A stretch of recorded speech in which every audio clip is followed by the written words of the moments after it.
Коронавирус бьет все рекорды. За последние сутки в России зарегистрировано более 14 200 новых случаев заражения COVID-19. Это рекордный показатель с начала пандемии с марта месяца. Общее число зараженных превысило отметки 1 миллиона 340 тысяч человек. Еще один рекорд по количеству погибших за день. Умерли за минувшие сутки 244 человека. Всего зафиксировано 23 205 летальных исходов. Рост наблюдается по всей стране. Некоторые регионы уже начали применять ответные меры.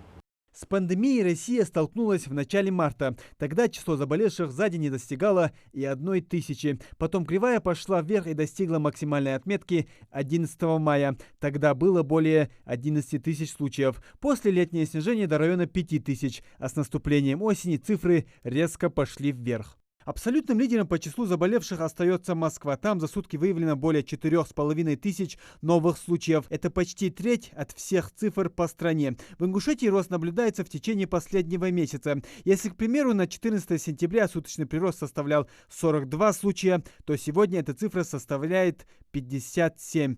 Прирост на 15 случаев. По стране, по статистике, мы идем ровно.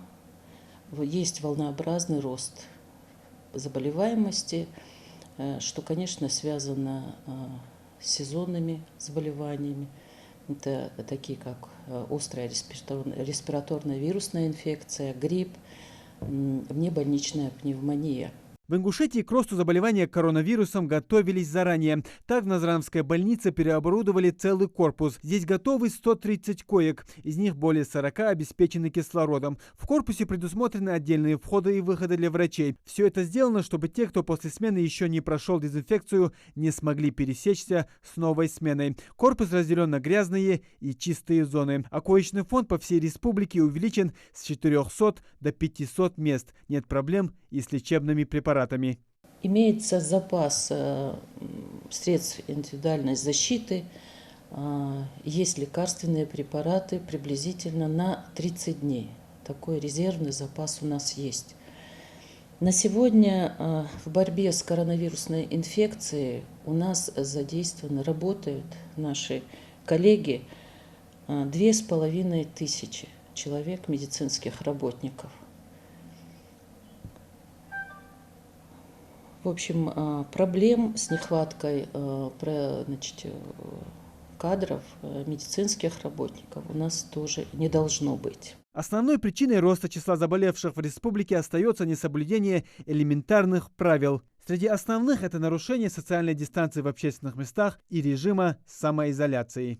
Меры предосторожности не отменяются, они сохраняются, их нужно соблюдать. Остается в рекомендациях также ношение масок при посещении каких-либо организаций, при посещении магазинов, общественных мест.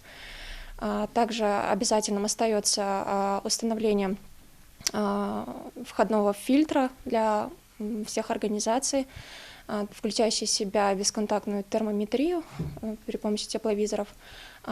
Также при входах рекомендуется устанавливать антисептические средства. Рекомендуется приобретать для организации переносные бактерицидные лампы для постоянного обеззараживания воздуха, рециркуляторы. В республике продолжается третий этап снятия ограничительных мер. Наказание за нарушение его правил предусмотрено законодательством. Если вы больны ковидом или же контактировали с тем, у кого он подтвержден, обязаны в течение 2 недель находиться дома и не посещать общественные места. Даже религия освобождает в этом случае от посещения мечети.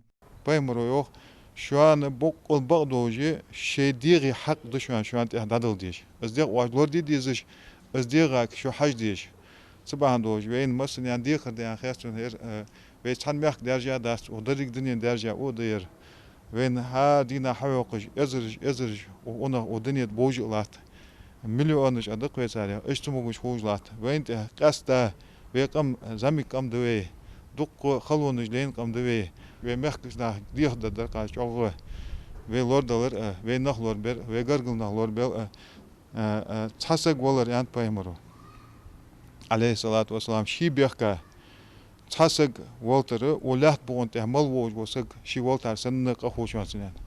Çasık şi bahando din vota voj vosak olat boğunte mal dojdu adım din tar sanna voşmasın paymaro. Dal Kur'an ço antas. тахсы бандоч, хугар лазер даттян, хубахандоч, ацасак голтыч, сак цумугуч холтыч.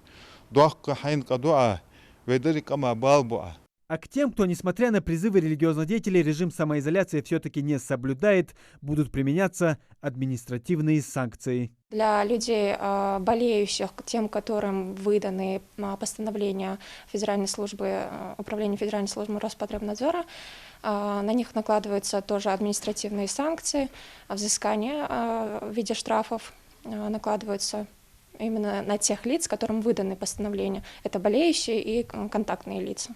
Увеличение роста заболевания COVID-19 носит сезонный характер. Об этом знали как врачи, так и простые жители. Медики свою часть обязанностей выполняют. Так увеличен коечный фонд в больницах, все медикаменты есть. А вот насколько серьезно жители отнеслись к этому, будет понятно в течение нескольких месяцев. Муслим Ганиев, Магомед Белакиев, Новости 24.